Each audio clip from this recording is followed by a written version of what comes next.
All the latest news across the state in the Country Footy Roundup for Roundup Ultramax. The only thing that beats Roundup is Roundup Ultramax. It's available at your local distributor, Ross. Rightio, let's try and get this back on track. We'll start down the Omio District League. The first grand final has been run and won, and it was won by Lindeno South on Saturday afternoon at Ensay under brilliant blue skies. It was absolutely stinking hot up there. Blistering opening quarter really set up the win for the Swampies. Soyce Creek kicked the first goal of the game 15 seconds in. After that, Lindeno South piled on 8 before quarter time, so it was really game over at quarter time. Back-to-back flags for the Swampies. Their best on ground was Sammy Howden, who you see not there. He also has dreadlocks though, but you'll see him a bit later in the vision. He won back-to-back best and fairest medals in the grand final. He is from Maffra, of course, and played really well. He played in the ruck and pushed forward a little bit as well. But the Cinderella story was really Hayden Urfeth. He turned 19 on Friday. He kicked 7 goals in the grand final, and the last one came very late in the last quarter, and that was his 100th for the season. So he had plenty of reason to celebrate. Really good effort from Hayden, and a good starring roll up forward. Looked like a reasonable crowd there too at the game. Really good crowd. I mean, great conditions. Obviously, it was about 25 degrees, I think, at Ensay, and no wind. It's in a bit of a valley there, so not a breath of wind at all, and also no other footy in Bensdale, so plenty of people got up the hill to have a look. Well done to the winners there. Big upset in the Ballarat area on the weekend, Ross. Yeah, this did happen. It was first versus second. It was in the qualifying final in the Ballarat Football League, and North Ballarat City got done, which surprised a few people, but at the same time, Redan are the final specialists in the Ballarat Football League, so you do expect them to get going a bit come finals time.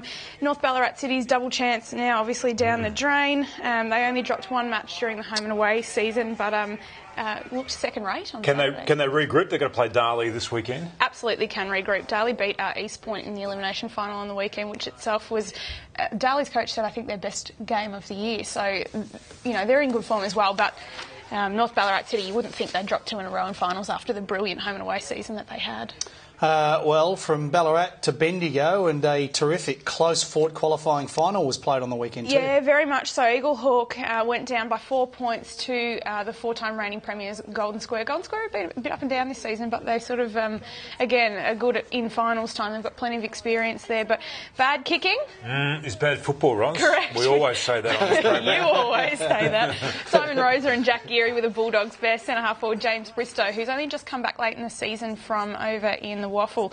He took 8 marks and kicked 3 goals, and fullback Dale Young stood up well under some pretty extreme pressure, so really good win for the Bulldogs. Eagle Hawk will be back to full strength this weekend, though. They've got a couple of good, handy inclusions. Yes, they do. Tim Hill's been out with a leg injury, and Tyson Finlay, a midfielder, he will be back as well. And Golden Square will go on and play Strathfield, say, in the second semi-final this weekend.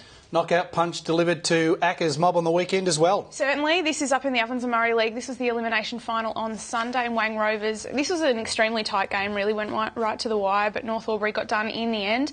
Acca's season is over. He's never far from the headlines, though. I noticed in your paper, the Weekly Times, he stated that Albury are destroying the Ovens and Murray League with their ridiculous player payments. Yeah, well, he actually told the local reporters that after the game. They asked him for a tip for the grand final, and he said can't go past Albury, but their player payments are ridiculous, and how can anyone compete with that? Basically just went whack on the way out, which is, I guess, Acca's style. We should be used to that by now, and went out swinging. But look, he's signed to be at North Albury again next year, and look, you would have to rate that season a success. They took the wooden spoon last year, they played an elimination final and went close to getting to the second week of finals. That's a win. So he's signed on for his ridiculous payment again next week. Don't think he's doing it for free, just quietly.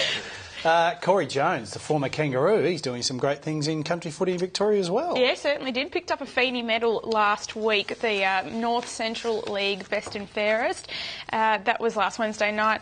He polled 24 votes in 10 matches, including 5 best on ground performances, which is pretty formidable, that's for sure. He finished 7 votes clear of his nearest rival, which was James McNamee, the playing coach at St Arnaud, who got the Keith Chalmers medal. But, of course, Witchy Narraport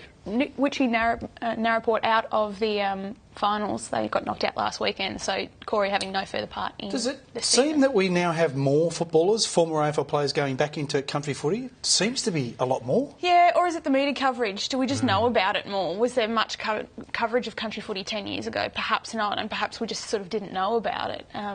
I mean, a lot of these guys are from their country areas. This, He's from Carlton, yeah. He's from Witchy. Okay. Yeah, it's his hometown. He went home, and I think that's what a lot of them end up doing. Well, well done to Corey. Great effort, and keep up the fine work.